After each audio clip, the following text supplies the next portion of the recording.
Hello, I'm Professor Illah Nourbakhsh, and I want to talk about one of the trends that RoboGlobal has forecast for 2023, which is that autonomy will redefine mobility.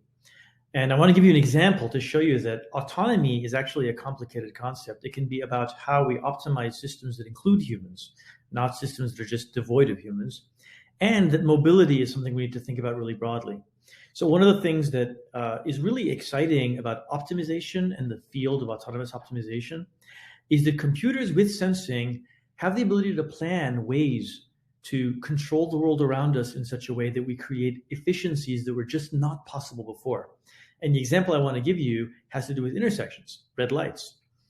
Red lights are incredibly inefficient. They're inefficient because you're idling your car, which means you're creating sulfur dioxide, carbon monoxide, polluting the planet, and you're wasting time because you're sitting there at a light sometimes when there's nobody in the other direction. What's more, bicycles and pedestrians also have their time wasted at intersections. So what would it look like if we had smart intersections? And this is where autonomy comes in. Because computer vision and artificial intelligence have made it possible to create camera systems at intersections that can detect all the cars, all the pedestrians, and all the bicyclists that are waiting in every direction. And multiple companies have been birthed that actually have used this information locally and gotten cities to approve local control, AI-based control of stoplights in ways that actually increase efficiency. One such company I know all about is SureTrack because it came out of Carnegie Mellon University, which is where I teach.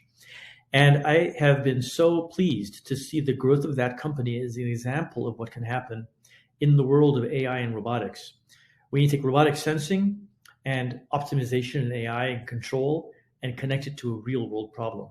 In this case, what's going on is that a camera system at dozens of stoplights across my city, Pittsburgh, Pennsylvania, are actually now controlled by an AI system that detects the pedestrians, the bicyclists, the cars, predicts how they're going to move and how fast they're going to go, and makes the lights green in such a way as to absolutely minimize travel time and minimize wait time. The results are truly astounding. Just by doing this at dozens of intersections in Pittsburgh, individual intersections have resulted in 25% reduced travel time in Pittsburgh. Think of that. 1/4 reduction in total commute time just from doing this to a few red lights. Second, a 40% reduction in the amount of time people spend waiting at red lights. And then by taking models for how many gasoline burning car engines we have on the road today and how much emissions come off those cars when they idle, even at a red light, we're able to work out that there's actually a 20% reduction in vehicle emissions due to this change. At the same time, pedestrians can now walk across those intersections in walking districts in Pittsburgh faster, get to their destination faster, and bicyclists can get to their destinations faster. So it's literally a triple win. And this triple win happens because you're taking inefficiencies out of the system thanks to computer engineering. So this is an example of a situation where autonomy doesn't mean replacing human labor. Autonomy means doing something using computational logic and artificial intelligence that we simply couldn't have done before, if but for the sensing, the perception, and the computational efficiencies that AI and robotics give us.